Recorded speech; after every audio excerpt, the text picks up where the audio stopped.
We're getting some very big breaking update coming in for our viewers because once again Pakistan is embarrassed. That is right. Global embarrassment once again for Pakistan at the UNSC. UNSC questions Pakistan terror link. UN Security Council members raised tough questions for Pakistan at its informal session today. They refused, I repeat, they refused to accept the false flag narrative and asked whether LET was likely to be involved. This is a very big update coming in right now, viewers, or Republic TV viewers. And I want to go back to my colleague Riyanka on this because Riyanka will help us understand exactly what is happening in terms of this news. Broad condemnation of the terrorist attack in Pahalgam. And this is a very, very big message being sent by the UNSC to Pakistan. Something India has been also telling the entire world about all this while. Yes.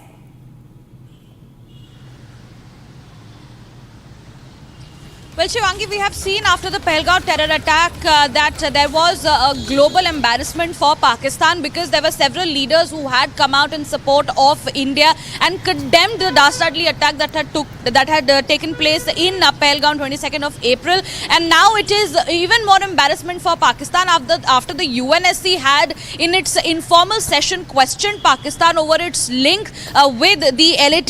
The UNSC had questioned Pakistan. The members have raised tough questions for Pakistan and they have refused to accept the false flag narrative and asked whether LET, the Lashkar-e-Toiba, which was involved in, or whether its links were involved in the terror attack. Remember, one of the subsidiaries of the Lashkar-e-Toiba had in fact took responsibility of the terror attack in Pahalgam, later which Pakistan had clearly distanced itself from. And again, there was an expose from the side of the Pakistani government and of course LAT when they said that they were not involved. So there was a massive goof-up that was seen from the side of Pakistan. And also there were several, places where Pakistan had accepted that they were in fact financially aiding terrorism, cross-border terrorism. So now UNSC bringing its tough questions against Pakistan, of course seeing how at this point in time in the global spectrum Pakistan has been completely isolated for its terror activities against India.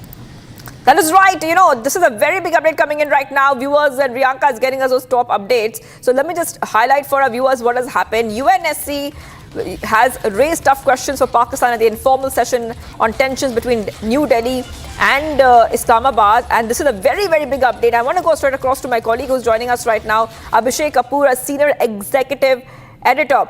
Very clearly, UNSC asks Pakistan whether LET was likely to be involved. And they say that we will not accept the false flag narrative that Pakistan has been putting out to the world. If you could take our viewers through the details coming in, Abhishek, and why this is a big significant moment for India and a big embarrassment for Pakistan. Well, it's definitely an embarrassment for Pakistan. Remember, Pakistan is a non-permanent member of the UN Security Council for 2 years.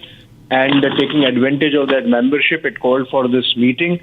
And the fact that the meeting ended without any outcome, without any resolution, without any statement, it is itself a proof that the members were not convinced, despite the fact that of the 15 members, China is a permanent member with a veto power. China can influence a lot of things, and yet it couldn't. Obviously shows that there was consensus to the contrary, that perhaps Pakistan is involved, and that is why we are hearing that questions were asked whether in any manner Lashkar-e-Toiba was involved, whether Pakistan has any role, whether this condemnation, enough condemnation has happened. And we are told that a majority of the member states, in fact, when they made their statements or observations, they actually condemned this attack in unequivocal terms. And that itself put Pakistan on the back foot, given the fact that it was expecting that there would be some sort of statement coming out of the UNSC meeting. In fact, it was a throwback, Shivangi, to the time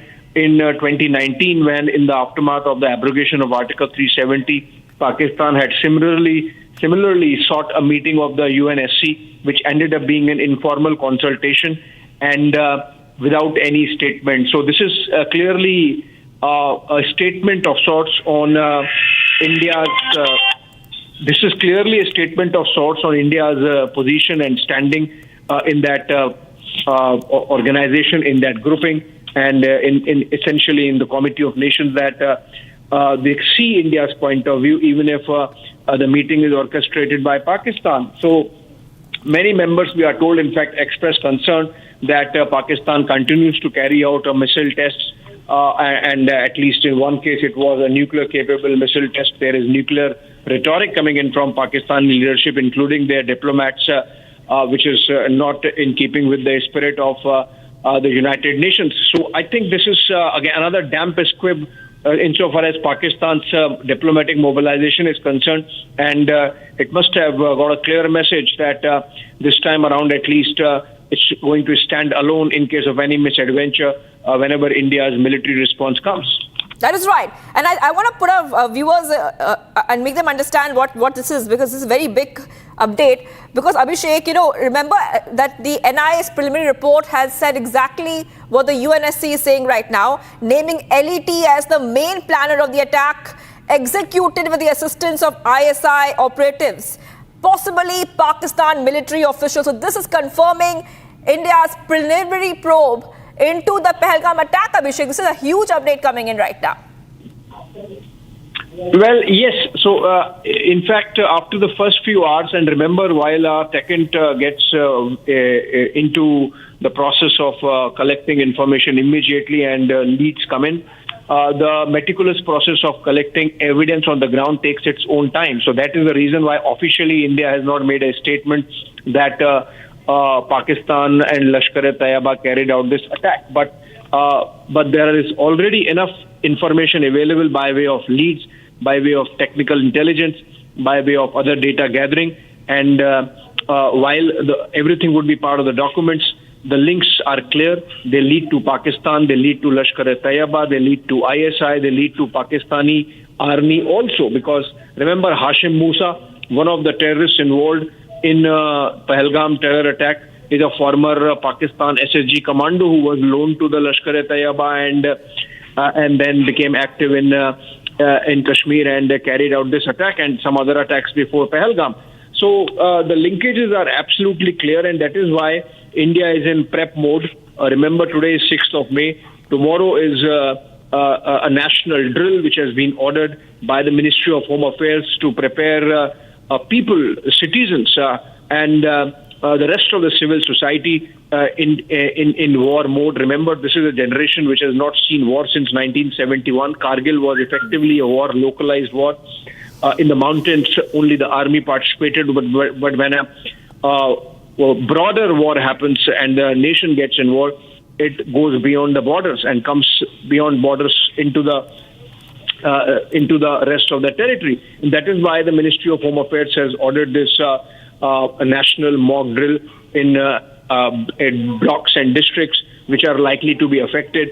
And so this is a clear message that we are preparing in proper manner, step by step, for carrying out our military plans this time, and to make sure that this time Pakistan is not getting off the hook easily.